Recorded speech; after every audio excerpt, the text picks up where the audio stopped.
เกิดเหตุการณ์ยิงครั้งใหญ่กลางนครหลวงเวียงจันทร์ซึ่งกลายเป็นข่าวโด่งดังที่มาแห่งที่สุดในโซเชียลของเราในปัจจุบัน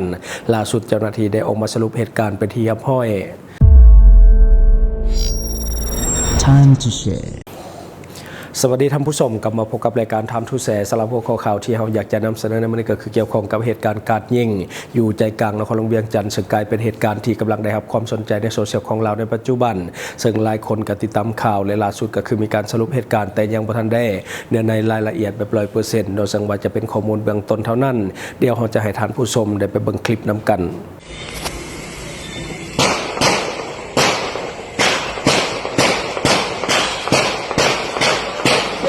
เขาหม้อเลยโอ้ผมเนี่ยอากาเลยผมอากา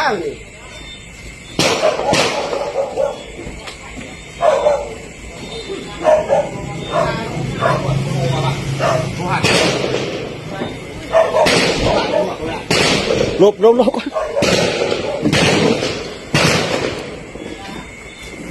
อากาเนี่ยน้ำจับ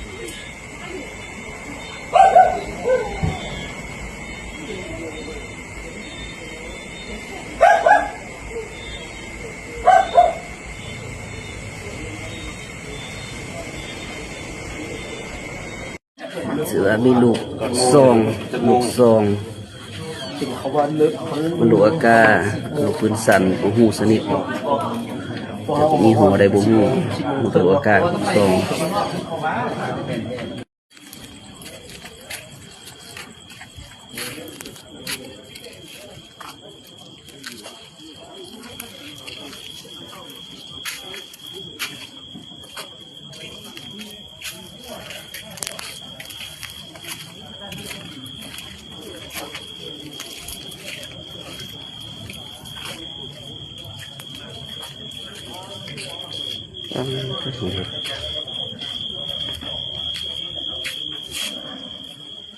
พวกขายเครื่องนอกอันคือผู้ดี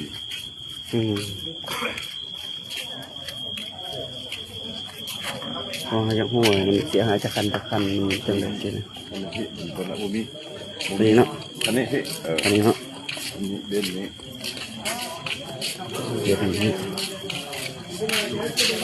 เป็นจะมุน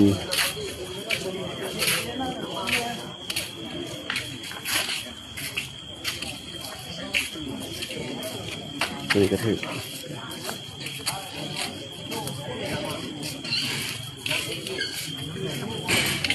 จะมุน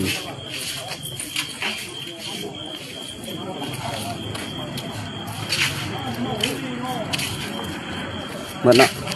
มาถึงเนาะถือลูกซองแล้วรุ่นนี้นะซองสันมาเลยนะมุนนี่ปุ้ยสาดมาแต่นอกเลยเนาะ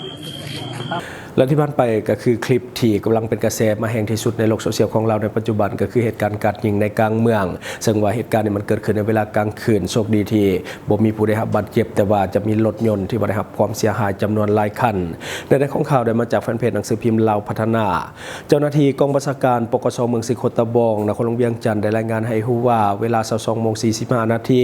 ของวันที่ 22 เมษายน 2026ก็คือเกิดเหตุคนร้ายใช้อาวุธปืนยิงก่อเหตุรถยนต์อยู่หันบันเทิงยูเรนัสในคลับตั้งอยู่บ้านปากทางเมืองสิโคตะบองนครหลวงเวียงจันทร์ต่อกับเหตุการณ์ดังกล่าวเจ้าหน้าที่สืบสวนสอบสวนคดีอาญาปกสเมืองสิโคตะบองนครหลวงเวียงจันทร์ได้ลงสมทบกับภาคส่วนที่เกี่ยวข้องลงกฎการสถานที่เกิดเหตุจึงรู้ว่าได้มีคนหายประมาณ2คนบ่ทราบชื่อเข้ามายิงปืนจำนวนหลายนัดอยู่ที่เดินจอดรถหันบันเทิงดังกล่าวผ่านการเก็บกำข้อมูลพบเห็นวัตถุเครื่องของกลางและก็ผลเสียหายที่เกิดขึ้นก็คือมีวัตถุเครื่องของกลางที่เป็นกระสอบลูกปืนอากาจำนวน20กระสอบและกระสอบลูกปืน9 มมจำนวน59กระสอบและกระสอบลูกปืนลูกซองจำนวน15กระสอบและลูกปืนอากาจำนวน3หัวสิ้นส่วนหัวลูกปืน9 มมจำนวน8ลูกลูกปืนลูกซองที่ว่าบ่ทันยิงจำนวน1ลูก สำหรับรถยนต์ที่ได้รับความเสียหายจากเหตุการณ์การยิงในครั้งนี้ก็คือมีดังนี้1ก็คือรถเก๋งยี่ห้อ Mercedes-Benz สีขาวเลขทะเบียนก็คือ776กำแพงนครและก็ต่อมาก็จะเป็นรถจิบหมายเลขทะเบียนคค0882ต่อมาก็จะเป็นรถกระบะ Ford Ranger รุ่น Wide Track สีขาวหมายเลขทะเบียนกอ9968กำแพงนครและต่อมาก็จะเป็นรถจิบยี่ห้อ Audi รุ่น Q5 สีขาวหมายเลขทะเบียนคค2690นครหลวงเวียงจันทร์และต่อมาก็จะเป็นรถจิบยี่ ห้อสังอานรุ่น CS55 สีขาวหมายเลขทะเบียนก็คือฮร8799นครหลวงเวียงจันทน์และต่อมาก็จะเป็นรถยี่ห้อ Ford Ranger Raptor สีขาวหมายเลขทะเบียนก็คือทด2299นครหลวงเวียงจันทน์และต่อมาก็จะเป็นรถเก๋งยี่ห้อ BMW รุ่น 730i สีขาวหมายเลขทะเบียน2288นครหลวงเวียงจันทน์และต่อมาก็จะเป็นรถเก๋งยี่ห้อ Honda Civic สีขาวหมายเลขทะเบียนก็คือฮด6866กำแพงนครสำหรับมูลค่าความเสียหายมันยังบ่สามารถประเมินได้ในตอนนี้ปัจจุบันเจ้าหน้าที่กองบัญชาการปกสเมืองศรีโคตะบองนครหลวงเวียงจันทน์กำลังเร่งติดตามคนร้ายมาดำเนินคดีตามกฎหมายต่อไปเนาะอันนี้ก็คือรายละเอียดของข่าวที่ว่าเกิดขึ้นหลายคนก็ให้ความสนใจเข้าไปแสดงความคิดความเห็นซึ่งว่าเป็นเหตุการณ์ที่อุกอาจที่ว่ามันเกิดขึ้นอยู่กลางเมืองเป็นเหตุการณ์ที่อุกอาจและก็ป่าเถื่อนที่สุดเพราะว่าจุดที่เกิดขึ้นก็คือมีการกัดยิงแม่นจุดที่เป็นชุมชนหน้าแน่นและก็มีคนเที่ยวทางตลอดเวลาและที่สำคัญก็คือมันเป็นสถานบันเทิงที่มันมีคนเข้าไปใส่บริการเนาะที่จริงในวันที่เกิดเหตุข้าพเจ้าก็ได้ไปบริเวณดังกล่าวคือกันแต่ว่าข้าพเจ้าไปในเวลากลางเวรแต่ว่าเหตุการณ์เนี่ยมันเกิดขึ้นในเวลากลางคืนแต่ว่าเป็นวันเดียวกันเหตุการณ์นี้ขอให้เจ้าหน้าที่เร่งนำตัวคนร้ายมาลงโทษให้ได้ไวๆเนื่องจากว่าเป็นบุคคลหรือว่ากลุ่มคนที่มีความอันตรายต่อกับบุคคลอื่นในสังคมอย่างแน่นอนโชคดีหลายที่ว่าเหตุการณ์นี้ก็คือบ่มีผู้ได้รับบาดเจ็บมีเพียงแต่รถเท่านั้นที่ว่าได้รับความเสียหายจำนวนหลายคันสังเกตจากเหตุการณ์คาดว่าน่าจะเป็นการกราดยิงเพื่อข่มขู่หลายกว่าเนาะอาจจะเป็นการขัดแย้งเรื่องของส่วนตัวหรือว่าความขัดแย้งทางธุรกิจก็เป็นไปได้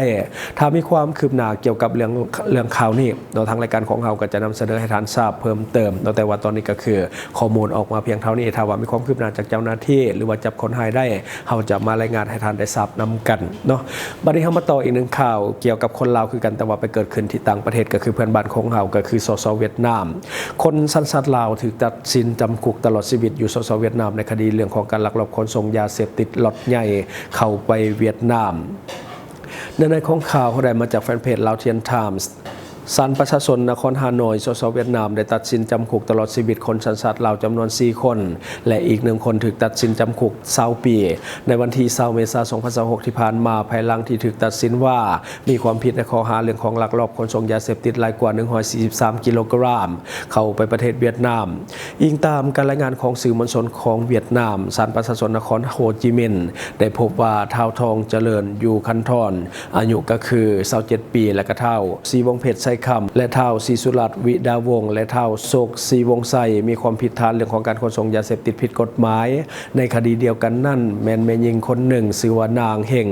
ก็คือนางเฮงแก้วบุญมีได้รับโทษจำคุก20 ปีซึ่งรายละเอียดของการไต่สวนคดีของเราแม่นบ่ได้ถูกเปิดเผยเทื่อสื่อของสสเวียดนามรายงานว่ามีผู้หญิงอีกคนหนึ่งซึ่งมีรายงานว่าเป็นคนสัญชาติเวียดนามที่บ่ได้รู้จักกันในสื่อนาฏได้เป็นผู้สักส่วนทั้ง4คนโดยสั่งให้เขาเจ้าปลอมตัวเป็นนักท่องเที่ยวและก็ขับรถที่บรรทุกยาเสพติดข้ามชายแดนกลุ่มคนดังกล่าวได้เดินทางเข้าสู่สสเวียดนามผ่านชายแดนลาวบ่าวในภาคกลางของสสเวียดนามซึ่งเชื่อมต่อระหว่างแขวงสวรรณเขตหาแขวงกวางจีของสสเวียดนาม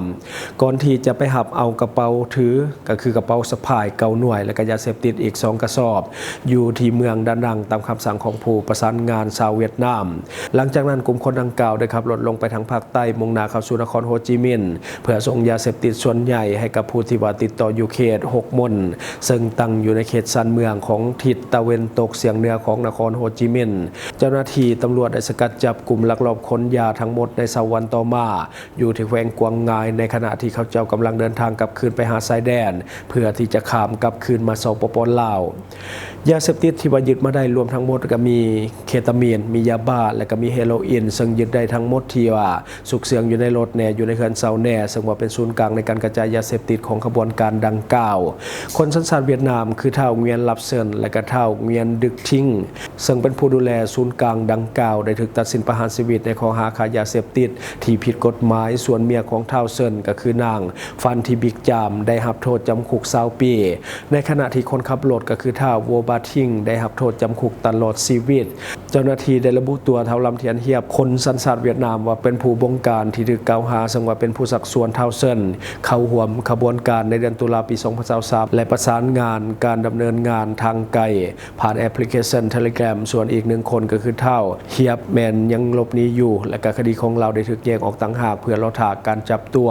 ทั้งเท่าจริงและก็นางเฮงได้ตัวแย่งว่าบ่ฮู้มาก่อนว่าสิ่งของที่ว่าขนส่งนั้นเป็นยาเสพติดแต่ศาลได้ตัดสินว่าหลักฐานนั้นมันเพียงพอที่จะเอาผิดได้อันนี้ก็คือในของข่าวนอนนี้เป็นอีกหนึ่งขบวนการลักลอบขนส่งยาเสพติดข้ามชาติระหว่างคนลาวและก็คนเวียดนามที่เฮ็ดเวียกเป็นขบวนการสังเกตเบิ่งกฎหมายของสสเวียดนามเป็นค่อนข้างแห้งและก็ค่อนข้างที่จะศักดิ์สิทธิ์กว่าของลาวลายสังเกตจากโทษที่ว่าเขาเจ้าได้รับก็คือเป็นยาเสพติดล็อตใหญ่แต่ว่าโทษว่าใหญ่ของเขาเจ้ากับบ่ซ้ำบ้านเฮาเนาะแต่ว่าโทษของเขาเจ้าค่อนข้างที่จะหนักกว่าบ้านเฮาหลายคือคนลาวตัวอย่างคือได้แขวงบ่อแก้วก็คือแบบว่าล็อตใหญ่ๆเป็นล้านๆเม็ดเนาะแต่ว่าโทษกับบ่แห้งปานใดบ่สู้สสเวียดนามเนาะอันนี้ก็คือสิ่งที่เราเก็บมาเล่าสู่ฟังหวังว่าท่านจะได้รับสาระดีๆสำหรับท่านที่ว่าเบิ่งรายการเฮาอยู่คิดเห็นจะได้กับสิ่งที่ว่านำเสนอไปก็อย่าลืมฝากไว้ภายใต้คอมเมนต์ของเฮาและข้าพเจ้าจะเข้าไปอ่านด้วยตนเองขอขอบใจสนใจโฆษณาประชาสัมพันธ์ธุรกิจและผลิตภัณฑ์ของท่านผ่านรายการของเฮาสนใจติดต่อตามข้อมูลที่ขึ้นหน้าจอในปัจจุบันได้เลย